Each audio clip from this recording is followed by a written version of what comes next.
Hey guys, curdhos here with Jump Smash! And today we're going to continue on our series of the 5 myths of youth conditioning and training, and we're up to number 4. Yes. So what's going on with number 4? So weightlifting is a sport unsafe for children. And weightlifting as a sport involves cleans, snatches, and all the Olympic lifts.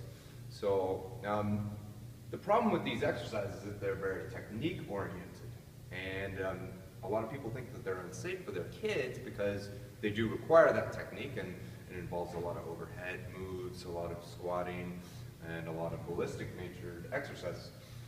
But the caveat to that is, if you learn the key moves early on in life, your body adapts very well to them, which it's often better to start your kids off early because they're going to have a better basis of movement for these skills.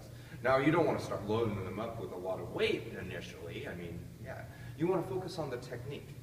Once the kids have the technique down where they can move properly, they can get into an overhead squat position, they can safely move the bar from the floor up into the overhead position or the rack position up on the chest, they're going to be able to carry those lifts on farther than the average person. Well, I think that it's a big thing that's been proven, and there's a lot of studies that come out that if the kids younger in life develop those motor skills and those pathways early on, you're right, they're going to have it by nature forever. Yeah. Whereas if we try to learn that, and that's some of the problems with some of the training systems that are out there that require people to try and learn some of these Olympic moves when they're in their late 20s, 30s, 40s, if we haven't developed those patterns and they're not instinctive, it's much harder to acquire that. You could spend the rest of your life trying to acquire that when it could have been a matter of 1 to 3 months when you were younger to do it overall. And the big thing with the kids coming in is that, like Jess was saying, it's being able to get them to do the movements, but also take advantage of the fact that they are very mobile and have decent stability. Some kids actually tend to be a little more hypermobile, so we need to tighten them up a little bit. So learning these moves is actually quite good for that, so that they can get into positions and hold those positions while having really good shoulder mobility, hip mobility to acquire it and stuff like that. So this is the time for them to learn it. Yeah. Again, under the safety of a good coach, but also not about the load. It's not about, again, we talked about this before, hey, how much can you snatch? How much can you clean and press and stuff? It's not about that. Yeah. It's about teaching the fundamentals, and once they have those skill set, then the weight thing becomes academic. Yeah. And weightlifting is such a skill-oriented event that, I mean, it's a sport because it requires a good amount of skill. Mm-hmm. So by the Russians did a great thing on this because back in Russia they had scientists that were exercise scientists, and they studied how to train people for sports. And they blew everyone else on the planet away because they were so skilled at taking athletes from a very young age, even as young as 6 and 9, mm-hmm. and developing them into superior athletes.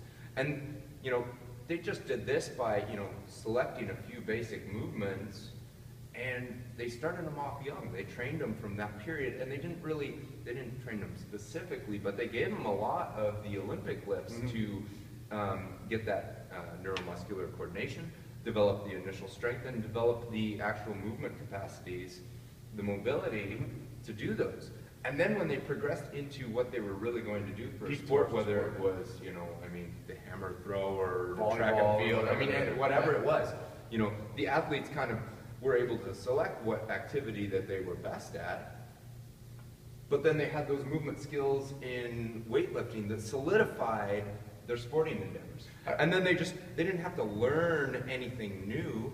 They just were able to focus on adding weight and load because their form and technique was perfect. Absolutely. It was flawless. The foundation was there, and like I was just saying, they were just working on getting stronger at that point, but also because that stuff was automatic, they were able to specialize on the sport that they were into. So what would happen is they got a little bit older, coach would say, you know what, I think, little Vladimir here is going to be awesome for the shot put, and I don't know a girl's Russian name, I don't know. Svetlana or something like that, I don't know. Yeah, she's going to be awesome for volleyball because she's got some good propensity to it and stuff like that. So they would introduce the sports later and then see how they would do and then really work on the fundamentals of the skill set because their general conditioning, their general PP, their general physical preparedness, or GPP, was off the charts. So they didn't have to get fitter and tougher, they just had to maintain at that point and then specialize. So like Jess was saying, phys ed class for these guys was working the Olympic moves and the conditioning stuff like that, whereas we throw a ball in the center of the room for our kids and tell them to run around. We haven't taught them how to use their bodies yet. We haven't given them any skill sets. And that's probably the biggest difference when we see some of these countries that start off young, and it's part of their integral part of their daily life is their physical fitness and their conditioning and stuff like that. Right from school, especially into the Army and stuff like that, that was a big part of their component. They had to be fit, they had to rock it and stuff like that, and that's a big difference. And again, when we run into them, you know, in amateur sports at 16, 17, 18, 19, 20, 21, when they're peaked. And that's why they usually hand it to us. Now, that's why I still think to this day, why, you know, the Russians and Eastern Bloc countries, you can try and blame drugs all you want, they have better skill set, better training, fundamentals and stuff like that, and that's why they go home with all the medal, you know, and that kind of stuff. So again, going back to this, you know, the sooner we can get our kids in developing these pathways and these motor skills, the better they're going to do in everything. Yeah, and as long as you have a good coach and proper progression, weightlifting is entirely a safe sport. Yeah. I encourage everyone to get their kids into the weight room as early as they can. Yeah, absolutely. You know, I mean, yeah, it's safety first, but paramount, you know, safety and movement skills first. And then, you know, the weight will come. Awesome. Excellent, guys. Crush it. Smash it.